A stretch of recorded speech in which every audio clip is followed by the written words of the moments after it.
What is up, though, Lions fans? You already know what it is. It's the Motor City Cats being back at it. Came to give you stats, not static. Whatever you do, keep your Lions news pragmatic. You know we got things that we've got to get into today. We got some news that's not breaking, obviously, because, you know, everyone's heard about it. It happened hours ago. But obviously we have to start the show off with the news that James Houston, a.k.a. The Problem, has been waived by the Detroit Lions. I got to say that I'm a little bit surprised by this move because of the timing, because of the injuries. There hasn't been another roster move which was announced, but because he was waived, if he goes unclaimed, he can go back to the practice squad. I have a hard time believing that the Packers, Bears, nor Vikings will put in a waiver or won't put in a waiver claim. I have a hard time believing that because we know what James Houston can do. We know on 140 snaps in his rookie season, just 140 snaps, he produced 17 pressures and 8 sacks. He did all of that in 7 games.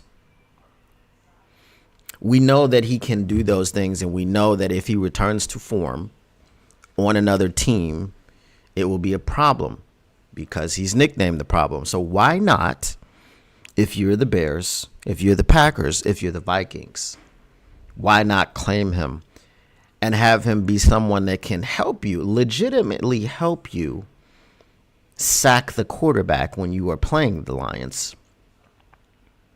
So I don't like the move. I really don't. I wish that if you were going to get rid of him, you would have traded him somewhere to the AFC.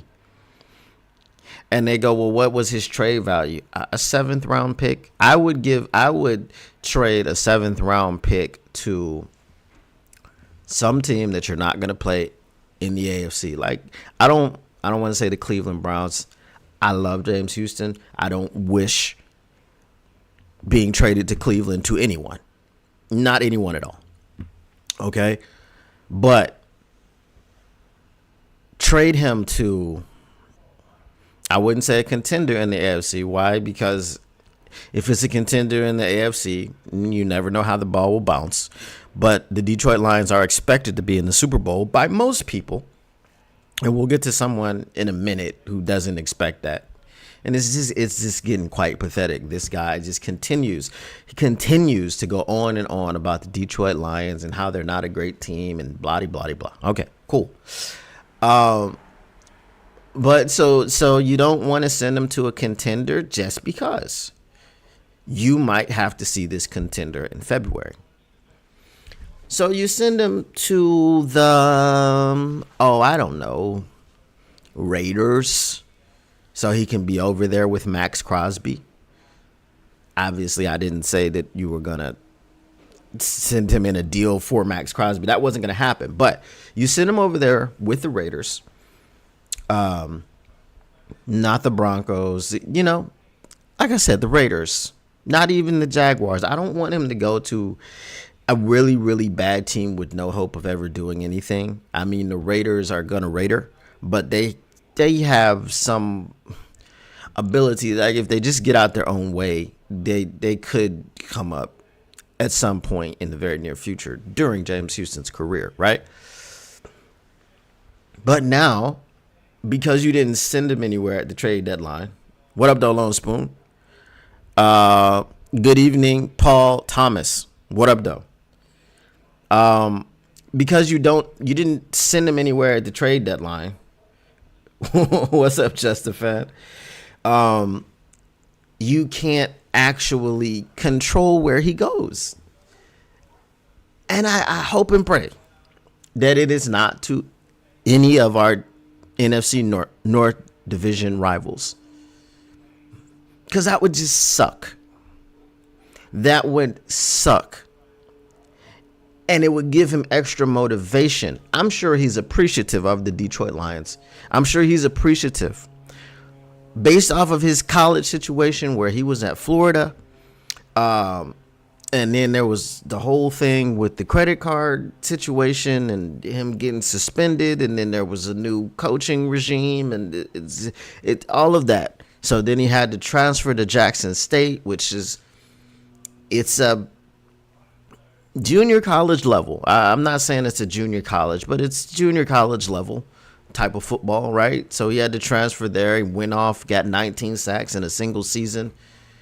And then the Detroit Lions took him in, I believe it was the 6th round. So I'm pretty sure that he's very thankful for the Lions for giving him a chance in the NFL. And they were patient with him, very patient with him. This is his 3rd season with the team. They cut him before and brought him back. And this is what we're hoping happens this time, that they've cut him and they'll be bringing him back because he went unclaimed on waivers. But why? Why Green Bay Packers? Why Chicago Bears? Why Minnesota Vikings? Would you not put in a claim? That's my thing. It's just so. Don't think they should have done it now. I don't think they should have done it now. I really think that they should have just waited until the offseason. I know they probably want to put him on the practice squad, right? They probably do. But just to expose him to waivers at this point in the season when everyone is injured, I just didn't agree with the move. I didn't agree with how they handled him throughout the season. But I thought he was doing some good things. You know, he sold out and pooped his pants against the Houston Texans. He had a good game there. Dan Campbell praised him. He talked about all of this. So I really don't think it's a move where he just fell out of favor and they don't like the guy or anything of that nature. I just feel like it's a calculated move. They want to put him on the practice squad. They want to keep him. But there are rules, and since he's played a certain amount of games and he's been on the practice squad however many times, you can't just send him back to the practice squad without cutting him and exposing him to waivers first. So let's just hope and pray. Let's just hope and pray that the NFC North fell asleep and didn't hear about this news. Because like I said, if he does get picked up by one of those teams, yes, he may love the Lions. Yes, he may have a lot of respect and adoration for the Lions. And yes, he may be full of gratitude towards the Detroit Lions. However, extra motivation, because while I love you, you did punch me in the face. Right? It's just that kind of thing. So that is what happened with James Houston. And it's very, very unfortunate. So hopefully for us, it doesn't become a really, really unfortunate thing at the really, really wrong time. All right, so let me go ahead and welcome in the chat. We've got Lone Spoon. We've got Paul Thomas. We've got Just a Fan.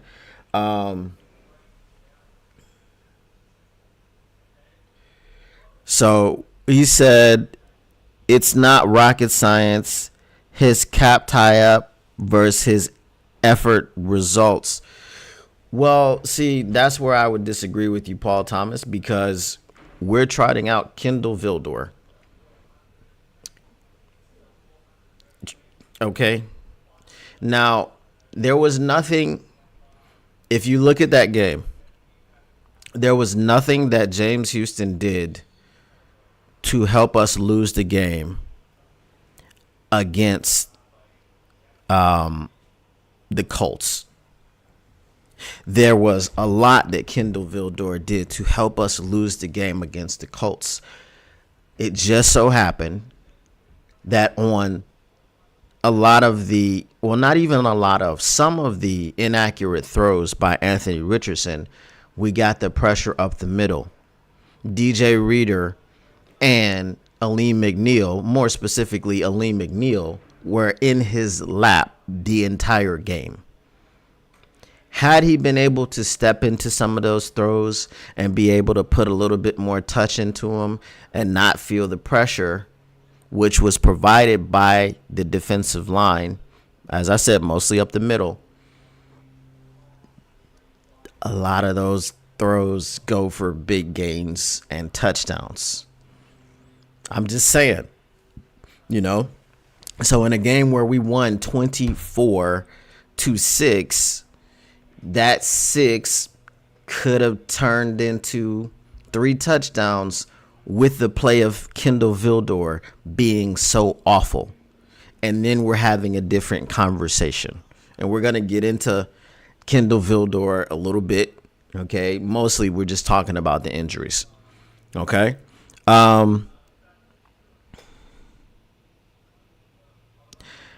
Did I get rid of my other channel? Meaning, yes, I'm no longer on that channel. Mr.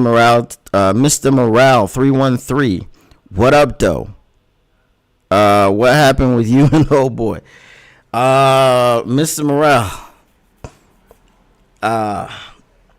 It's some things. People are slinging mud at me and trying to drag my name through the mud and trying to threaten litigation and things of this nature. So it's some things that they're trying to do. So I had to get out of that situation for just my own, you know what I mean? So Mekhi Wingo stepped up, making Houston expendable. So here's the thing, because I know that some of you don't agree with James Houston. I'm not going to call you guys haters. Some of you don't agree with James Houston and whatever he was doing. But what I'm saying to you is this. We lost so many people, and we replaced one with Zadarius Smith. And it's been a situation on our defensive line where, okay, yeah, people have Josh Pascal has come back. That's it. Okay? Josh Pascal has come back. Now, I want you guys, Paul Thomas, just a fan, I want you guys to be completely honest, 100%. If it came down between James Houston and you don't even have to go back to his 8 sacks in 7 games. If it came down between choosing James Houston and Kindle Vildor to stay on this roster, which one would you choose?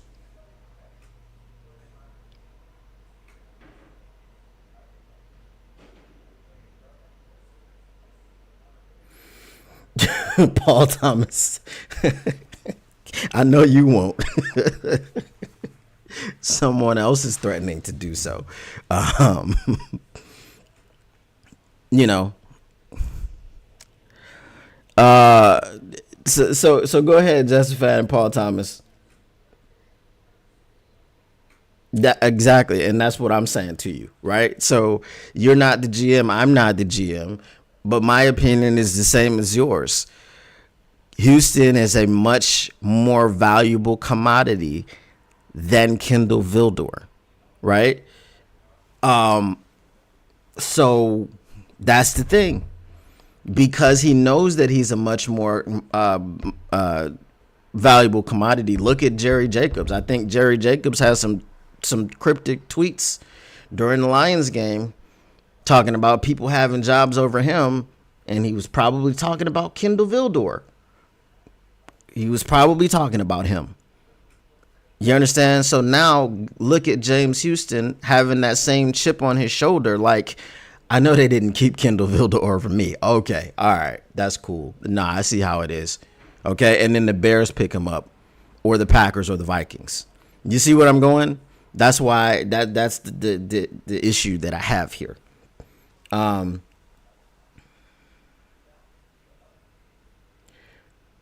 You said Lions don't cut injured players. What do you mean? I'm not saying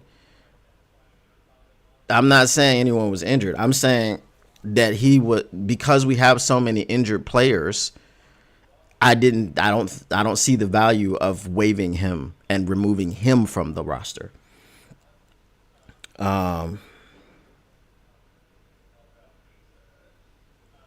Exactly. He could be very valuable at relaying all of our defensive plays to a contender. Something had to happen between Houston and AG. It's possible, but I mean, all this will be a moot point if he clears waivers, which I'm hoping and praying that he does, and the Lions just bring him back and put him on the practice squad again. You know what I mean? All of it, with all the speculation about, I don't believe that unless it was something recent, right? Unless it was something recent that James Houston did, like very recent, like today, because in the game he played, there weren't any sideline blow-ups. You saw AG over there just sitting with his leg crossed on the bench. I didn't see any signs of any discord, any strife on that Detroit Lions sideline. So I'm saying, like, unless it was something very recent that James Houston did, I don't think. I just think it was a numbers game, and they're taking a calculated risk that he won't get claimed on waivers. That's what I believe, but I also believe that that's not the right risk. I just don't see how it is. I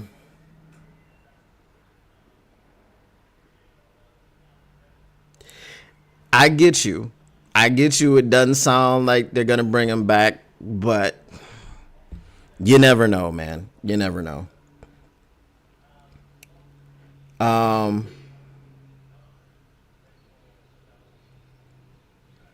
AG may not see him fitting in well. I mean, I get it, but sometimes you have to play keep away.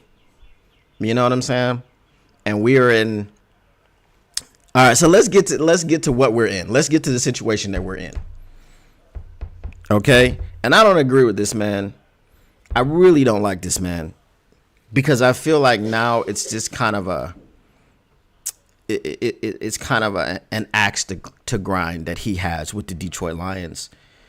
And he's a Chiefs fan, so I understand why he has an axe to grind with the Detroit Lions, because he feels threatened by the Detroit Lions, because he believes that his Chiefs are going to come out of the AFC, and a Detroit Lions team is a team that he may have to face, or his team may have to face. So he doesn't want to see that happen.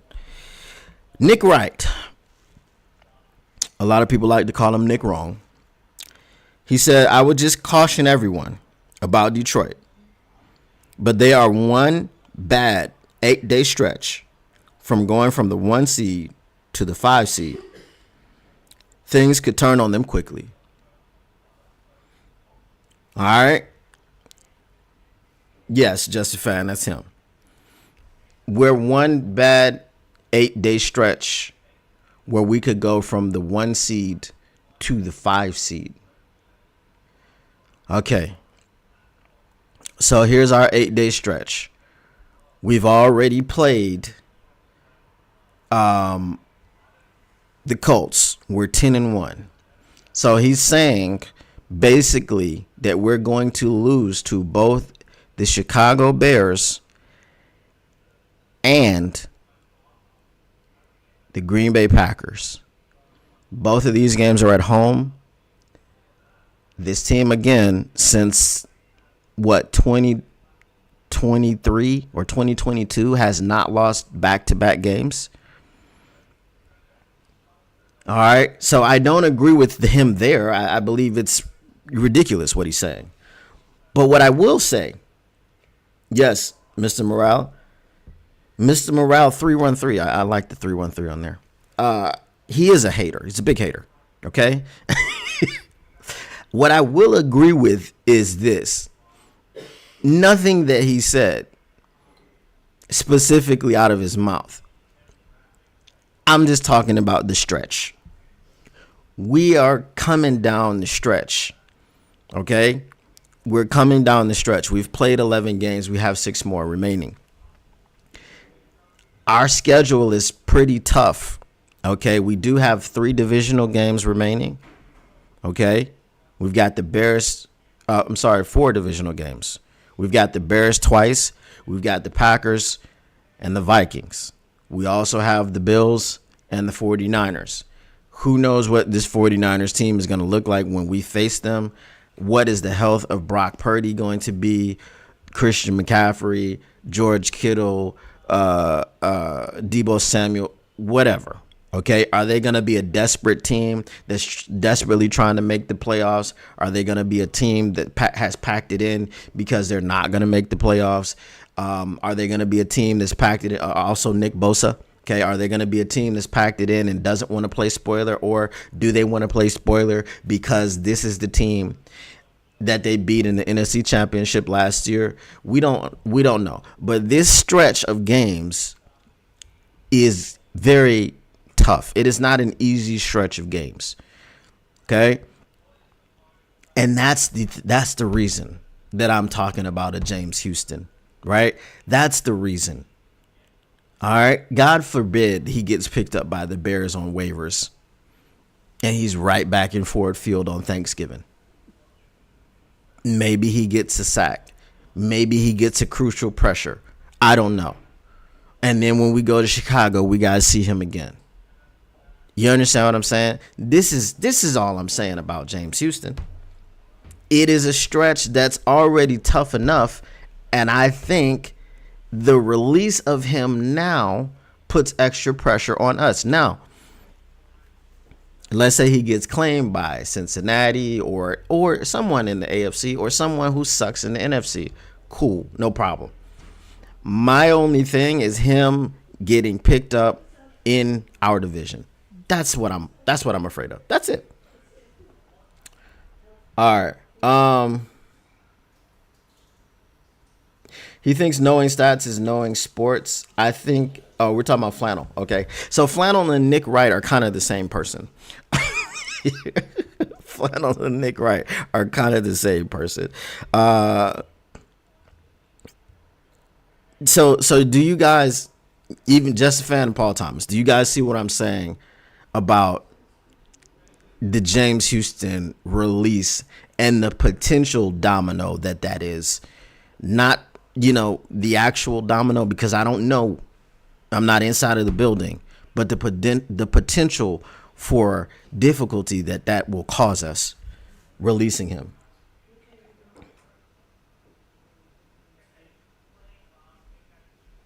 So you dropped the Tarantino for the city, East Side, Outer Drive, and Dickerson. I feel you.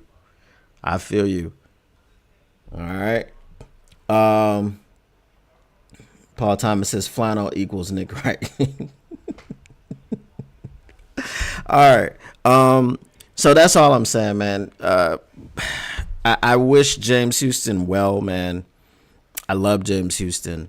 I was a big proponent for James Houston. I'm about as big as a proponent for James Houston of anybody on this team other than J-Mo. J-Mo is my guy. I'm the keeper of the J-Mo.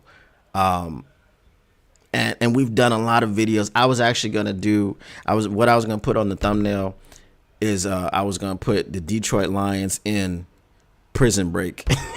Right? And I was going to put J-Mo and Kirby and Brian Branch in their Halloween costume on the thumbnail. But I was like, nah, I've done a lot of J-Mo shows. I've still got a J-Mo video out there that's doing numbers, and people are still commenting on it today, even though I did it like a week ago. So I let that ride, man. But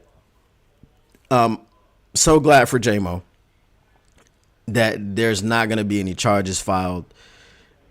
Dan Campbell came out and he said something against the NFL based on their hypocritical putting J-Mo on the cover of the Lions Jaguars highlight package, but then also fining him $19,000 for the celebration.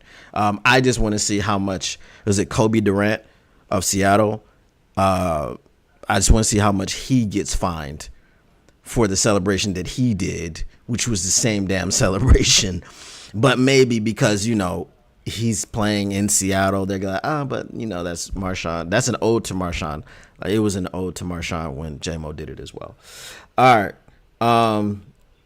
Paul Thomas says, yes, Houston's release could cause issues. Justin Fan says, I see what you're saying, Chef. Okay, cool. So, we're on the same page. All right. So what we let off with this show, the Detroit Lions in Fast and Furious. Okay. That could have been a nickname for Jameer and David Montgomery. But I said yesterday, I'm off that train. I am on the Sonic and Knuckles train. Pause. I am going to refer to them as Sonic and Knuckles. That is their nickname. That is what they've chosen. That is what they would like to be called. They do videos. They be like Sonic and Knuckles here. Okay, cool. They've embraced it. I'm gonna embrace it too. The only one I wasn't on board with was the Knuckles one. As I've said, the echidna, which is what Knuckles is, or echidna. I don't know how to say it. It's either an echidna or an echidna. Anyway, that is an Australian animal. I've never seen one, but I believe it looks kind of like a cross between a porcupine and an anteater. So it's tough, right? If it's a porcupine, it's tough. I was looking for that one, Justin. I'm gonna have to look for it. I know they mentioned it on the heavyweights, but I didn't get to see it. So I'm definitely gonna have to check it out though, because I heard it was fire. This is a historic backfield. Okay. So I had an article about what these guys are doing. And it comes from, I believe, Athlon Sports. Yes, Athlon Sports. It says Detroit Lions set all-time NFL rushing record to win over Colts. Remember, these two players have not been together for 2 full seasons. Sonic and Knuckles have not been together for 2 full seasons. The first season that they were together, they were like the only running back duo in history to both have 1,000 scrimmage yards and 10 plus rushing touchdowns. It had never been done before. And what do they continue to do? Do they come in and they have a slump in the second season? No. All right. Jahmyr Gibbs is averaging 5.8 yards per carry. 5.8 yards per carry on the season, a season in which he's already played in 11 games. He's averaging 5.8 yards per carry. He has, I think, 886 yards on the ground. He already has over 1,000 total yards. So that whole, they're going to do it again, probably. Okay. So Jahmyr Gibbs is special, man. When we drafted him number 12, I don't think the entire city was excited. I will admit I am not a huge college football guy. A Bears fan is the one that put me on to Jahmyr Gibbs. A Bears fan. I did a video about Bijan Robinson and how good he was and how I wanted the Detroit Lions to draft him. And the guy comments and he says, no, Jahmyr Gibbs is the one for you guys. So I started looking into Jahmyr Gibbs and I was like, okay, I can see this. I like this kid. Okay. So when we drafted him, there was some excitement for me because I had been doing a little homework on Jahmyr Gibbs, but obviously there were people that didn't like the pick, and it was Brad Holmes doesn't know what he's doing. He's taking a running back at 12 overall, blah, blah, blah, blah. But we see the effect of Jahmyr Gibbs already in just his second season. All right. So we're going to see what record they actually set. It says the Detroit Lions moved to 10-1 on the season with a 24-6 win over former NFL Coach of the Year Shane Steichen's Indianapolis Colts at Lucas Oil Stadium on Sunday after seizing a 14-6 first half lead and continuing their dominance in the second half of play. The win was noteworthy not just for the dominant performance, but also for a record set by Coach Dan Campbell's Lions, led by their punishing offensive line and two-headed monster of David Montgomery and Jahmyr Gibbs, a.k.a. Sonic and Knuckles. They didn't say that. I added that in there. Okay, so the Lions outrushed the Colts 137-96 on the day in what was hardly their most outstanding performance of the NFL season. The Lions did manage to rush for 3 touchdowns on the day, 2 from Gibbs and 1 from Montgomery, a statistic that contributed to Detroit setting an all-time NFL record not seen since the league began way back in 1920. This record that they set is over 100 years old in just their second season together, okay? So after the game, the NFL communications arm shouted out the Lions in its 7 from Sunday weekly column, sharing the news that Campbell's team had done something no NFL team had ever done in history. Okay, and the history of the NFL, as we just said, dates back to 1920. Including the postseason, Detroit has rushed for a touchdown in 25 consecutive games. The longest such streak in NFL history. The Lions also surpassed legendary coach Don Shula's 1974 to 1976 Miami Dolphins as they rushed for a touchdown in their 22nd consecutive regular season game. Just to be clear, 1974 to 1976 is 3 seasons. We did it in 2. Okay. The Lions now trail only the 1959 to 62 Green Bay Packers 35 regular season games and 2003 to 2005 San Francisco 49ers in terms of the regular season's all-time best rushing touchdown streaks. Okay? I'm just saying.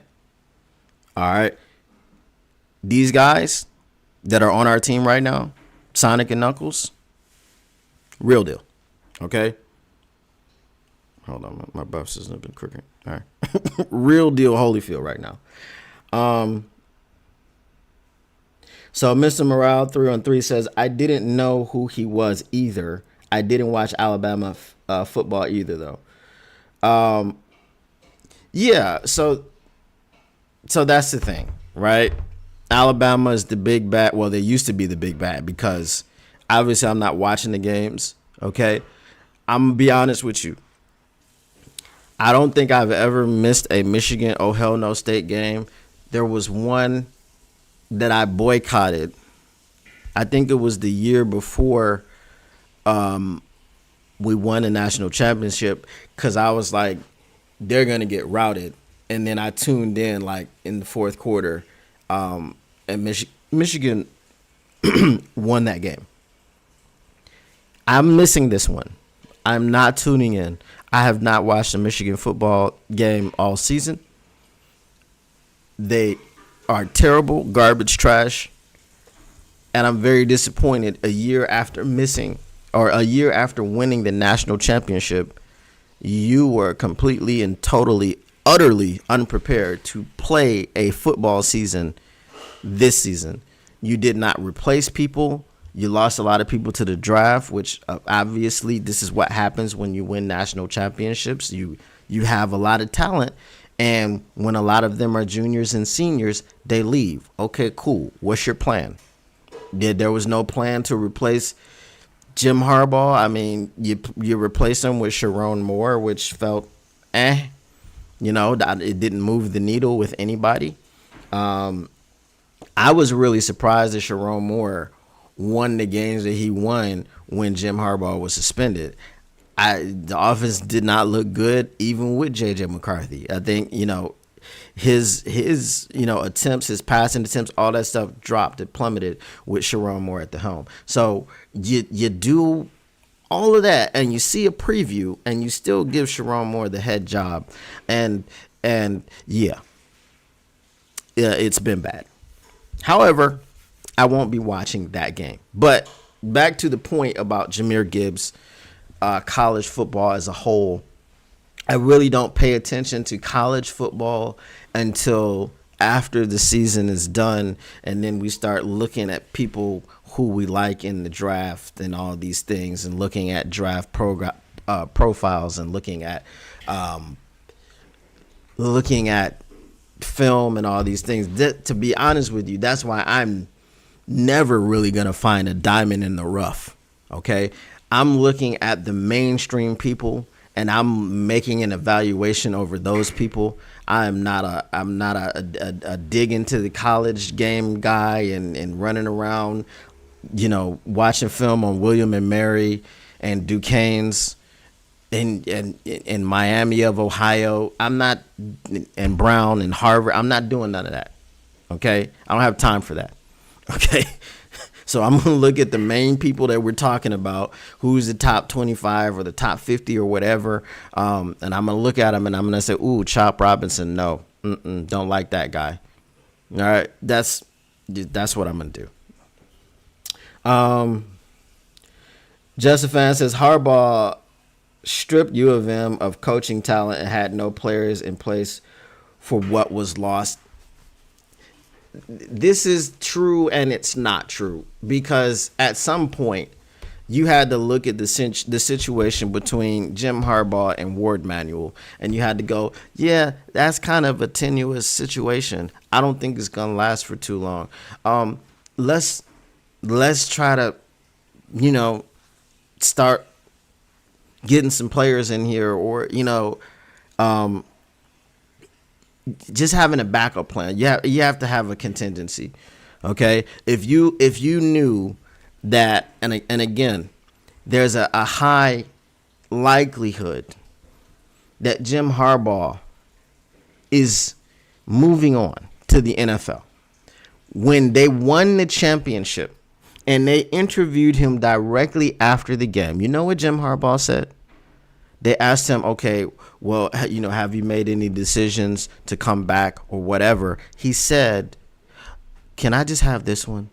Let me just have this one. When he said that, I said that man is leaving. It was clear that he was leaving. So you have nothing. You have nothing in place. You couldn't have gone into the transfer portal and gotten you some players.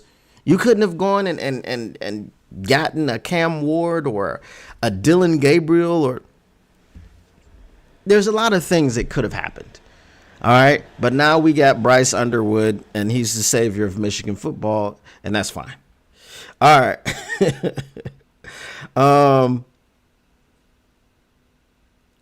Justin Fan says it's not Sharon Moore's fault, in my opinion. It may not be his fault, and we're going to see what he does with the team next year, because, as I said, we got Bryce Underwood. Bryce Underwood's, I think, some receiving targets that he had at Belleville are coming to Michigan.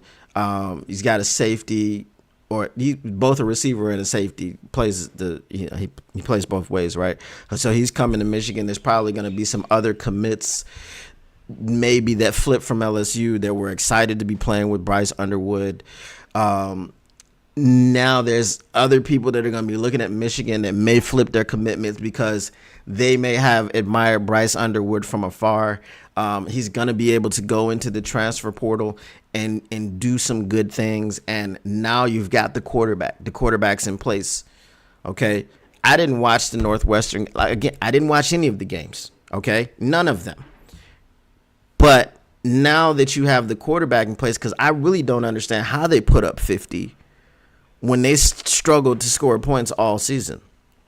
Okay, you were going through Alex Orji, Davis Warren, and Jack Tuttle all season. What was your plan there?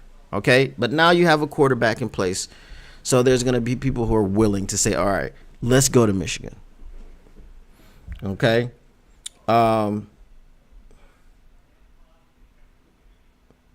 Yeah, it was clear. It was clear he was gone. It was clear. All right. So other news that we have for the Detroit Lions, some not so great news. And this is what, well, I didn't lead off the show by talking about this. but I kind of did, right? So we're looking at the Thanksgiving injury report. Carlton Davis, no practice. Taylor Decker, no practice. Khalif Raymond, no practice. David Montgomery, limited practice with his shoulder. Amon-Ra St. Brown, knee, limited practice. What's that about? Terrion Arnold, groin, full practice. Thank you, Terrion. DJ Reader, illness, full practice. Thank you, DJ Reader. Okay. Now, he says, you asked me about the three that I talked about yesterday. I don't feel as good about those players, Campbell said. In terms of Raymond's foot injury possibly being season-ending, Campbell didn't rule it out. Could be, but I don't know that for sure, Campbell said. The first word we got was positive. We're just waiting for a second opinion. Okay, so hopefully both opinions come back positive and Khalif Raymond can come back later on in the year. Maybe they'll put him on IR and he'll miss 4 games, which then if they do that, it makes the James Houston release even less palatable because you have another roster spot. Okay, so it says, what else does it say? Okay, so Decker was immediately optimistic after leaving the Colts game and coming back in fairly quickly, but Campbell has been nothing but contradictory to that since, and it looks like Decker will not be able to go on Thursday. So now we've got Dan Skipper.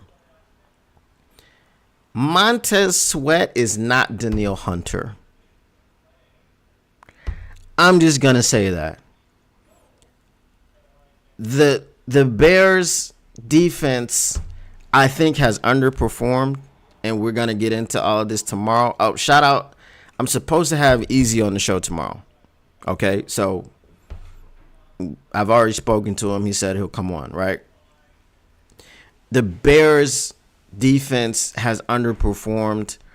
They don't get the type of pressure that the Texans defense gets. Okay. So Dan Skipper filling in once again for Taylor Decker. Probably going to be more prepared. Probably going to be motivated to kind of put a better performance out there than he did last time. I think he does better. I don't think it's as much of a problem, but I'm still not confident in Dan Skipper. Maybe it was nerves. I don't know.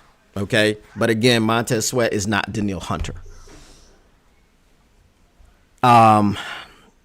Now, Davis was also optimistic about his knee injury after the game against Indianapolis while imagining that needed to be done early in the week.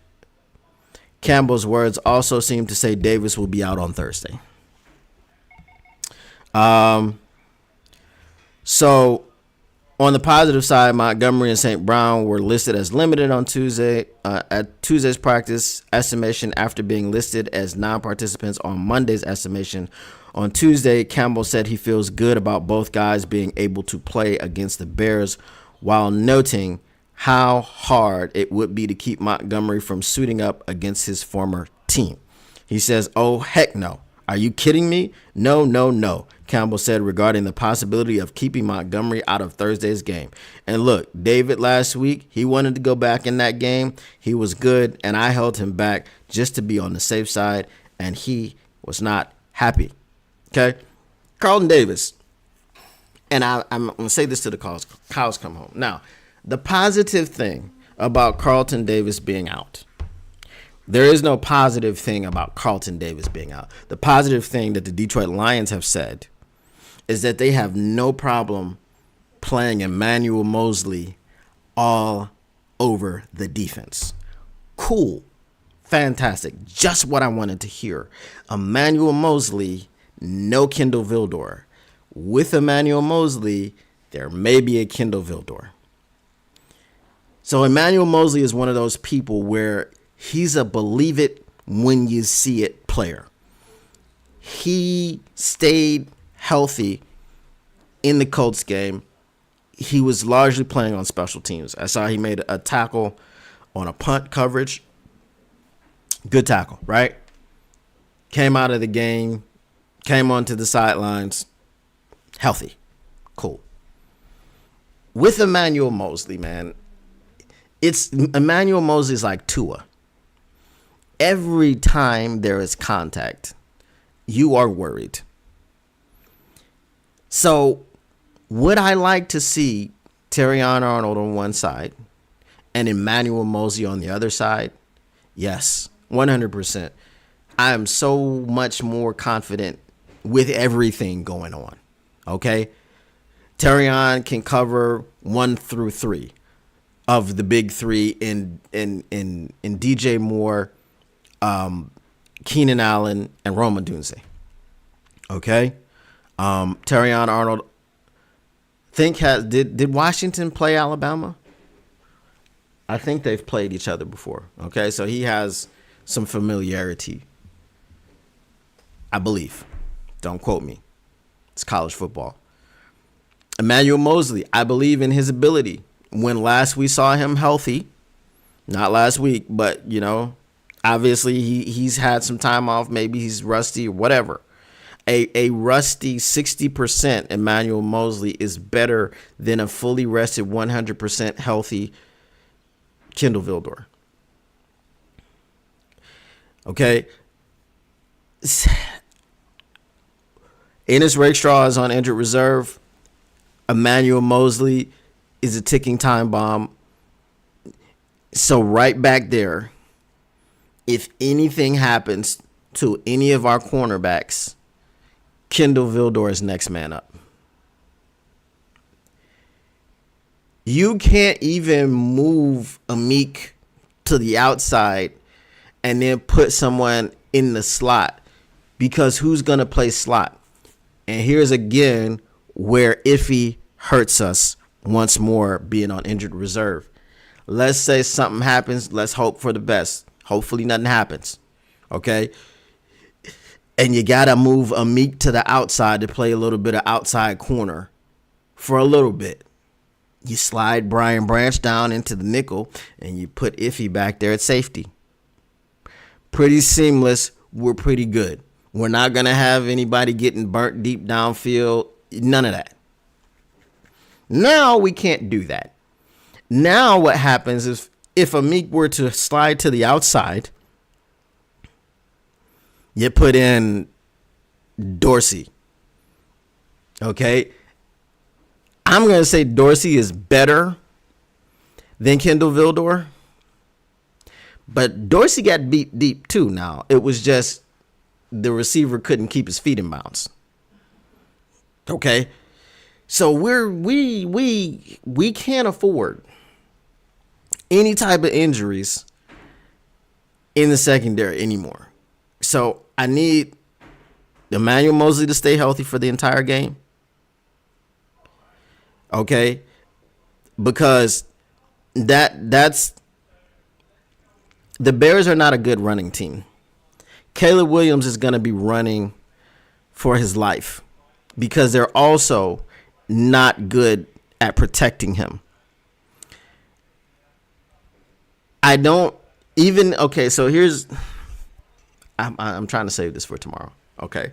But if they're going to deploy the short, quick passing game, then it really doesn't matter if Kindle Vildor is out there, because we're just going to need him to tackle and try to prevent yak yards, which he can do better than he can cover, okay?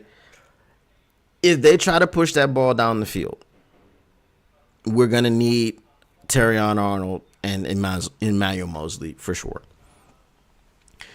What Caleb Williams likes to do when he's running the football, he likes to run around for 5 seconds in the backfield, very slippery in the pocket. This is something that I have to give to him. I didn't want to give it to him because pause. I didn't want to say that was an attribute of his at the NFL level, because I didn't understand how it happens. Okay, I don't understand how he's so slippery in the pocket, but maybe it's the Vaseline or the lip balm. Maybe he put some of that on his jersey. I don't know, but he's slippery and he's able to get out of sacks. Again, pause. We have to continue to say pause when it's Caleb Williams, okay? So what he's able to do with that, he's able to slip out of a sack and then pause and then run down the field while everyone has their back turned. And by the time someone turns around, he's already picked up 9-10 yards. Okay, and this is what he did to Green Bay, and that's why he had 9 carries for 70 yards. Okay, they are not designed runs. He is not Anthony Richardson. All right. So the Bears are going to be throwing the football a lot because they're not a good running team. DeAndre Swift doesn't look like he looked in Philly. Surprise, surprise, because their offensive line is trash. Okay. So Caleb Williams is going to be throwing the football a lot. This is why we don't need Kendall Vildor in the game, anywhere near the game, except on special teams. All right, let me get to some of your comments here. 313 Thug Boss says, keep it coming, brother. Much love, my guy. 11-1. Not afraid of the Bears. Not afraid at all. Send Daniel Jones to Cleveland. Keep him away from us. So good news on the Daniel Jones front. Dan Campbell said Daniel Jones has come up, but we haven't really talked about it at all. Okay, so that doesn't sound like they're interested in signing Daniel Jones, right? Doesn't sound like it. All right. All right, Justin. We'll see you later. Hopefully we'll see you in here tomorrow with Easy coming to join the stream. So yeah, special guest Easy of the heavyweights. All right. So that's pretty much, man. I'm just really this Carlton Davis injury. Now, if it wasn't a short week, if it was a regular, we got 7-8 days to heal up and get ready to play. Maybe you hold him out of practice and he's just over there getting mental reps. He's not practicing, but he's at practice and things of this nature. Cool, no problem. But with it being a short week, I'm just really, really. Do you guys look? If you guys have what is it? It's not Game Pass in the States. What is it? It is NFL Pro. Yeah, NFL Plus, right? If you have NFL Plus and you have the Pro version, I don't know. Does anybody have NFL Plus? Or do you know anybody with NFL Plus? Let me know in the chat. But if you have the ability to go back and rewatch games, just go back and watch the coach's film. Go back and watch the All 22 and just look at Kendall Vildor. Just look at him and tell me that I am not justified in being deathly afraid of him playing against any one of DJ Moore, Rome Odunze, or Keenan Allen. I understand that Rome Odunze is a rookie and he has not 100% proven it in the NFL yet. Okay, he's no Lad McConkey, okay, which is a really, really interesting name. I feel like they should have made him change it they should have made him change it. They shouldn't allow him to go out there with that name. I just think it's a hot button topic. So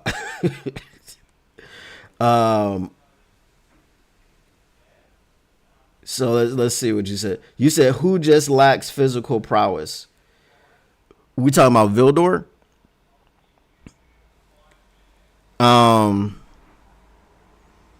Because that's what I'm saying, man. Vildor is just bad, man. Oh, Houston just lacks physical prowess. I get all the knocks. I get that he's not great in the run game. I get all of that. But here's my problem. What if the Packers say, we don't need you to be good in the run game. We just need you to go get Jared Goff. Right? What if the Bears say that? What if the Vikings say that? Anybody else that he goes to that's not a contender, like in the AFC, I'm good. Like if he went to, I'm not even going to say Seattle, because anybody in the NFC West can be in the playoffs. That is a terrible division. But what I'm saying is I just don't want Houston to come back and bite us in the playoffs or in a game that we have to play to lock up the number 1 seed.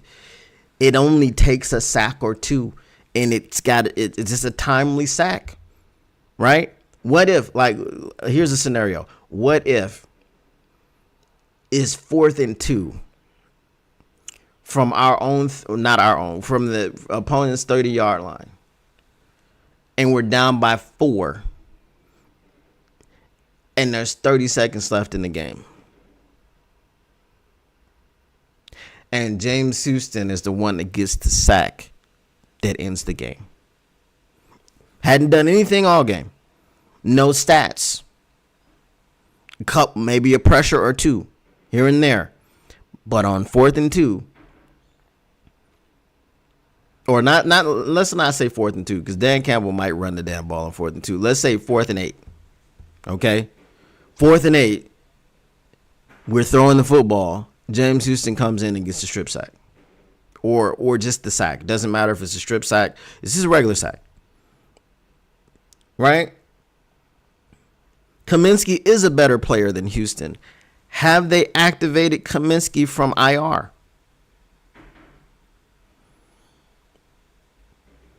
Right? That's what I'm saying. Like, if it was a corresponding roster move, if you're going, okay, we're bringing Kamish back off of IR, and then we're releasing Houston. Cool. All right? Because I can't say that you should keep Houston over Kamish. You can't be Team Vildor. You can't be Team Vildor. Listen, I was not Team Vildor last year, okay? But I wasn't against Kendall Vildor. I didn't think that the NFC Championship game was his fault. I didn't think any of that, because I recognized Vildor for what he was. He was a guy on a bad defense that was asked to come in and play special teams and wound up being our starting corner. He wasn't supposed to be anywhere near the field. Now that we are going for the number 1 seed and the first round bye, and every playoff game coming through Detroit on the way to New Orleans, I don't want to see him on the field unless he's covering a kick. Because what he showed against the Colts, no. Right? Quarterbacks get better. Caleb Williams has gotten better, and I'm a big non-fan of Caleb Williams. Caleb Williams has gotten better under Thomas Brown. He just has. Okay? Their defense has gotten better. All of that. That's just the way that it is. Okay? So